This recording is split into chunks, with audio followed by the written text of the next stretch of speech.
Hi friends, வாங்க இன்றைக்கி தாபால் செஞ்சு முட்டை கீமா செய்யலாம். அதுக்கு கடாயில் வந்து எண்ணெய் கடுகு கருவேப்பிலை போட்டுட்டு பொரிஞ்சதுக்கப்புறம் ஆனியனும் க்ரீன் சில்லி ஒரு த்ரீ க்ரீன் சில்லி கட் பண்ணி வச்சுருந்தேன், 2 ஆனியன் கட் பண்ணி வச்சுருந்தேன் போட்டு இப்போது நல்லா ஃப்ரை பண்ணிக்கிறேன். அது கூட சால்ட்டு அப்புறம் பெருங்காயத்தூள் இது 3 ஆட் பண்ணி அப்புறம் மஞ்சத்தூள் இதெல்லாம் ஆட் பண்ணி நல்லா ஃப்ரை பண்ணிக்கிறேன். வெங்காயம் நல்லா கலர் சேஞ்ச் ஆகும்போது இஞ்சி பூண்டு பேஸ்ட் போட்டுக்கிறேன். இஞ்சி பூண்டு பேஸ்ட் போட்டு நல்லா ஃப்ரை பண்ணிக்கலாம். அதுக்கு முன்னாடி நான் என்ன பண்ணி வச்சுருக்கேன்னா, டொமேட்டோ ஒரு 3 டொமேட்டோ எடுத்து அதில் கசகசாவும் சோம்பும் போட்டு மிக்சியில் அடித்து வச்சுருக்கேன். அதையும் இது கூட ஆட் பண்ணிக்கலாம்.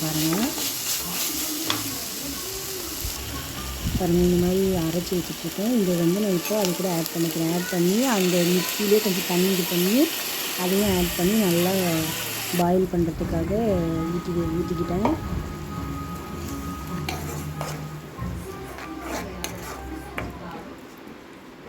நீங்கள் சீரகத்தூள் லாஸ்ட்டாக ஆட் பண்ணால் கூட இன்னும் சூப்பராக இருக்கும். பட் என்கிட்ட இல்லாதனால நான் ஆட் பண்ணல. பாருங்கள், இப்போது ரெட் சில்லி பவுடர் கொஞ்சம், அப்புறம் கரம் மசாலா இவ்வளோ தான் இதுக்கு ஆட் பண்ணி நல்லா அந்த பச்சை வாசனை போகிற அளவுக்கு நல்லா வதக்கிட்டே இருக்கேன். நல்லா இந்த அளவுக்கு கொதிச்சதுக்கப்புறம் இப்போ நான் முட்டையை வந்து உடச்சி ஊற்றி கிண்டிகிட்டே இருக்கணும். அப்போ தான் கீமா மாதிரி கீமானா அப்படி தான் குட்டி குட்டியாக வரணும். அதே நீங்கள் விட்டிங்கன்னா பெருசாக வந்துடும்.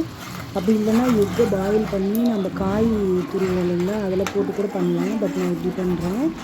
பாருங்கள், 4 எக் எடுத்துக்கிட்டேன். நான் சூப்பராக இருந்துச்சு. உண்மையாகவே ட்ரை பண்ணி பாருங்கள்.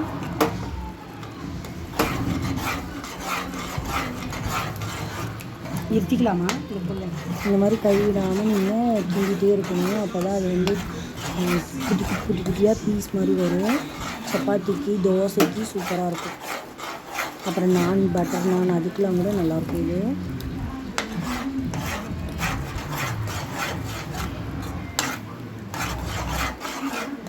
இப்போ பாருங்கள், இது மாதிரி கிண்டிகிட்டே இருந்துட்டு லாஸ்ட்டாக இறக்கும்போது கொத்தமல்லி தலை தூவி இறக்கிட்டேன். கஸ்தூரி மேத்தி கூட போட்டுக்கலாம், நான் மறந்துட்டேன். பிடிச்சிருந்தா லைக் பண்ணுங்கள், சப்ஸ்கிரைப் பண்ணுங்கள், அப்புறம் கமெண்ட் பண்ணுங்கள் ஃப்ரெண்ட்ஸ். நானும் வீடியோ போட்டுகிட்டே இருக்கேன், யாரும் பார்க்க மாட்டேன்றீங்க. சப்போர்ட் பண்ணுங்கள். எனக்கு தெரிஞ்ச மாதிரி நான் போட்டுட்ருக்குறேன். முடிஞ்ச அளவுக்கு சப்போர்ட் பண்ணுங்கள் ஃப்ரெண்ட்ஸ். இதை பாருங்கள், இப்போது லாஸ்ட்டாக கொத்தமல்லி தலை தூவி இறக்கியாச்சு. சப்பாத்திக்கு சூப்பராக இருந்துச்சு. நீங்களும் ட்ரை பண்ணி பார்த்துட்டு எனக்கு கமெண்ட் பண்ணுங்கள். இதோட ஸ்மெல்லு சிக்கன் குழம்பு மாதிரி இருக்கும்.